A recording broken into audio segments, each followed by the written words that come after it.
What's good in the whole YouTube? This is Crazy Sarah 71 here bringing another video. Today I'm bringing a video on Power Rangers Ninja Steel episode 16. This episode came out yesterday. Unfortunately, I was away, and during the time that the episode actually was airing, I was actually at something, so until recently I hadn't been able to see it, and I just got back from my trip.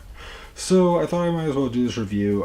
This episode was alright. It wasn't my favorite episode by any means. It was probably one of my least favorite episodes for this season so far, but I wouldn't say it's a terrible episode as a whole. I think it definitely could have been better, but I think that there were some okay things and some things that I was glad to actually see for once. And I'll get into that. And it's a small thing, but it's kind of important in some ways. So for starters, let's just say this. The episode starts off with Calvin and Haley having some sort of situation where Calvin was supposed to pick up Haley to bring her to school, and he shows up at the school as Haley's showing up at the school, basically, and she ends up asking him, basically mentions this fact, and he ends up saying, "Oh, so you want me to bring you now?" And she's like, "Well, we're already there." So then what happens is we end up seeing this monster for the episode. This monster is known as Phone Pansy, and he's supposed to be based off of a monkey. Personally, when I look at him, he looks like a pig. He's supposed to be based off of a monkey with like a telephone idea. So like his one side of him has like the actual like classic traditional like wired telephone, and the other end has the keys to dial the numbers or whatever. But in this case, he looks more like a pig rather than an actual monkey, in my opinion. Other than the color of his skin, that's the only thing that like makes me see where the monkey aspect is. Because personally, I originally looked at him and said, "Oh, that's a pig," with this whole phone idea. I didn't realize. I initially said to myself, "I don't remember that being that way," and yeah, I don't know.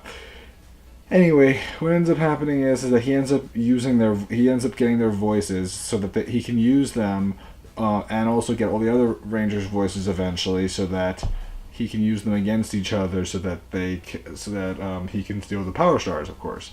And so what happens is that the Rangers don't know this, obviously. So in the meantime, when they go into the school, the principal tells Haley that there's going to be a school election and she should run for president. And she also says that Calvin shouldn't run. He's too lax. He won't be able to do it. He wasn't even able to drive me to school on time today, or whatever. And so the thing is that she says this and she disses him, and he's like, "You know what I'm going to do? I'm going to prove you wrong." And so then what happens is they end up running campaigns against each other. From there, what ends up happening is that we end up seeing that each of them ends up having two different teams with them. These teams consist of Haley having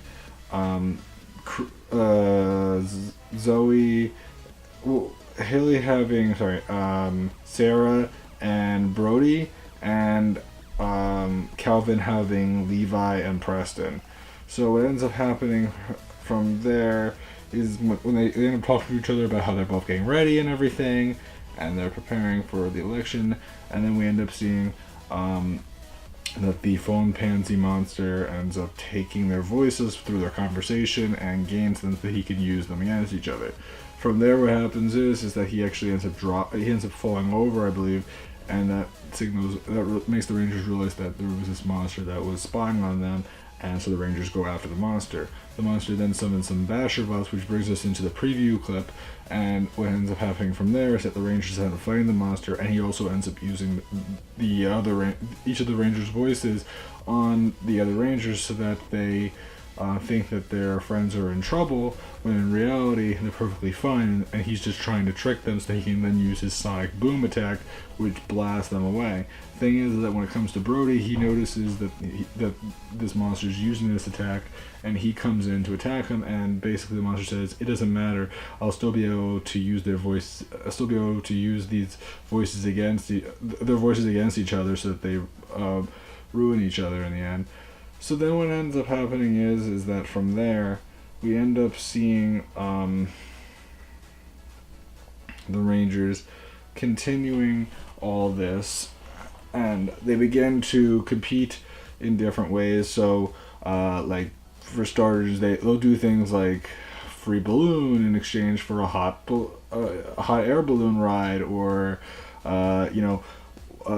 Calvin ends up having a huge poster compared to Haley, who has a small poster, and at one point they end up feeling like this is silly, this is just them getting annoyed at each other. But then what ends up happening is that like Calvin ends up using Haley's mother's cupcakes, and then Haley's mother ends up baking Haley a cake, and she ends up serving big pieces, and so they keep on trying to one up each other so that they can just prove to each other that they're more successful or whatever.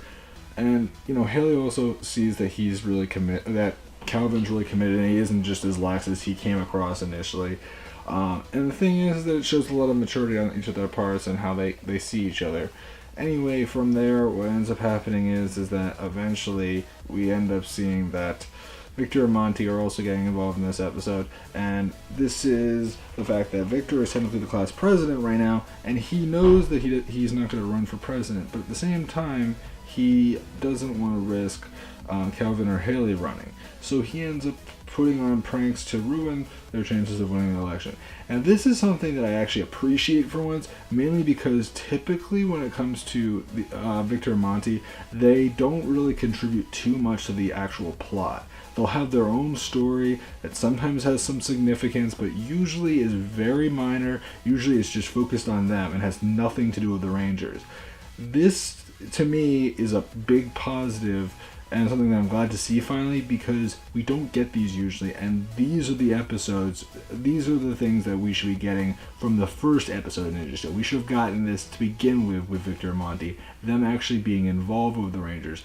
Not like having a small focus here and there, I mean like causing trouble or something. They're supposed to kind of be bullies in a way, and yet most of the time they're really not, and most of the time what they're doing is just scheming stupid things that don't really work out too well. Again, this is my opinion, but I just feel like I think it's more meaningful if they can actually add some value to not just themselves, but also like do something where it actually relates to the Rangers themselves, because that way they're they feel more part of the cast. In this case, it feels like they're their own story when they do their typical stuff, and that's the part that bothers me. If they could have done what they did during this episode to begin with, they would have been a much better duo than most people see them as, because most people really don't like Victor and Monty, no offense. I personally don't hate them, but I would say that they're definitely not ideal. They could be so much better, and again, it's hard not to compare them to Bulk and Skull, because Bulk and Skull are like a great example of where there is story progression and all sorts of stuff. And again, I'm going to give you guys a whole opinion of these characters later on, but I just wanted to bring that up to you guys. This was definitely a good moment for Victor and Monty. But as I was saying, like, I'll be going over my final thoughts at the end of the season regarding these characters, so I don't want to go into a whole tangent now about the whole significance of what they could have been doing this whole season, and what was good towards the end, at least. So anyway, what ends up happening is that from here, the Rangers end up having Victor and Monty do different pranks. Like Victor ends up using hot sauce actually I think it was Monty puts hot sauce in the cupcakes, and then Victor ends up starting a food fight, yet the Rangers don't see it, so they don't know who actually started the food fight, so they think that the opposite of each of them did it. So like they think that Haley put hot sauce on the cupcakes, and they think that Calvin started the food fight. And so then what ends up happening is that we end up seeing the food and pansy monster watching all this, and he's like, oh, it's the perfect time to use their voices against each other. So then what ends up happening is that he ends up calling several of the Rangers, telling them that, like for example, he starts off, I think, with Calvin basically saying from Levi that, hey, I wanted to tell you that Sarah started the food fight and she's planning something else, so come to this location. And he does that, then he ends up fighting some bashers in the phone pansy monster. He also gets captured, and he loses his power star. Following that, Sarah and Brody are also called by like Preston, and they end up hearing that they have to go to the same place, and the same thing happens. They end up being the Bashabots and Phone Pansy, and they end up getting their Power Stars taken. Then what ends up happening is that obviously half the team is missing, and they're curious as to where they must have gone. And suddenly, Haley ends up getting a call from Brody telling, and the thing is that like Haley's there with Preston, and they end up hearing from Brody that Calvin was the one that caused the trouble and that did all the trouble to begin with. Actually, I said that he started the food fight. I meant to say that he actually that she did the hot sauce and he and Calvin did the food fight. So the thing is that the two of them are told to go to the same location, and that they're scheming something else, and that Calvin's scheming something again. And then what ends up happening is that when they end up going out towards the exit, Mick tells them that just because you hear something doesn't mean it's true. Because again, Mick is the wise mentor for the season, so it's always good to hear his wise words. And also, I just love Kelson as an actor, so it's really cool to see that. And the thing is that they're like, but we still need to find out. So they end up going out, and they end up speaking to Levi, who they just meet, and they end up mentioning what's going on, and he says, but are you sure that this is right? Why would they tell on someone that they're working with if they're against us to begin with? That doesn't seem right. Why would they do that? That seems a little bit weird. And then Levi gets a call, but the problem is that Haley is that it's from Haley, and the thing is that this monster doesn't obviously realize that he's calling without realizing that the other Rangers haven't even gone over to where the monster's attacking is happening. So he acts like, oh yeah, it's totally Haley, even though it's totally not. And the thing is that they then decide to plan things out and realize that this must be a trap. This can't be right, because I'm right here, Haley. Haley's right here. So they end up realizing that they have to be smart. So Haley and Levi go in on their bikes to come in and attack the monster, to attack Phone Pansy. And in the meantime, Preston sneaks in his training mode outfit to free the other Rangers. And Levi and Haley end up doing some attacks, and at one point Haley ends up using the Earth Elemental ability to create some pit holes. But the thing is that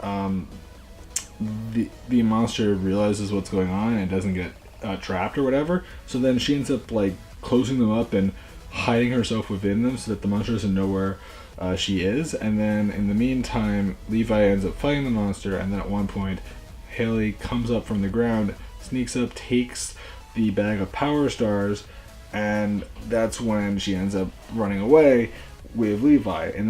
So then from there they end up heading over to where the other Rangers are, gives them their Power Stars, and then the four Rangers that aren't morph finally morph, and they fight the monster. And it's, for starters, it's Badger Boss, but then it's the Phone Pansy monster, and they also use a move which is something that's Japanese inspired, which has to do with them doing different attacks that lead into each other. Like for their finisher, they end up doing like a blaster attack that leads into a bow attack that leads into a slash attack, but like all sets of two. That's something that's a throwback to the really, really early Sentai seasons, or the Japanese seasons of the show.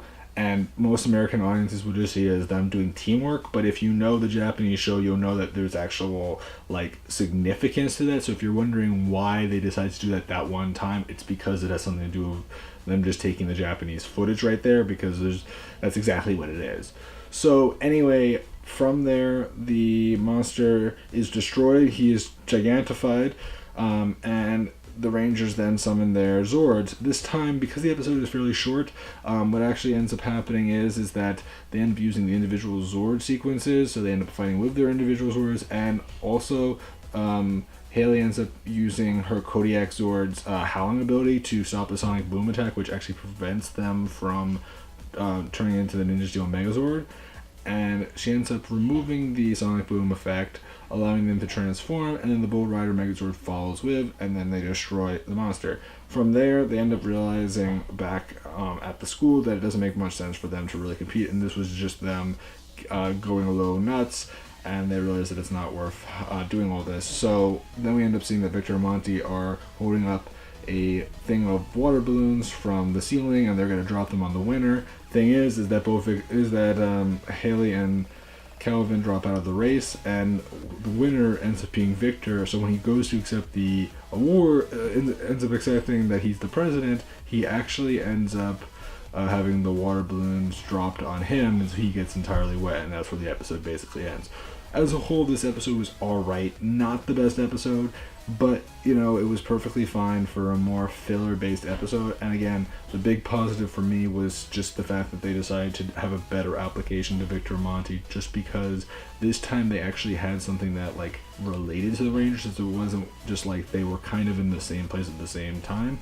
No, this time it was more like there was some sort of connection and relationship, which is much better than what we typically get, where they're doing their own thing, and then sometimes there's some overlap, but it's usually like last second and very minor and not really focused on them, but maybe we'll have them featured in it in some way. Again, not the worst, not the best, but I thought it was alright. I'd love to know your opinions though. Did you guys enjoy this episode? I personally thought it was alright, but love to know your guys' opinions. Please remember to like, comment, subscribe, tell me what you guys think. I hope to see you guys in the next video. So until then, guys, I'm Crazy 771, and goodbye, guys.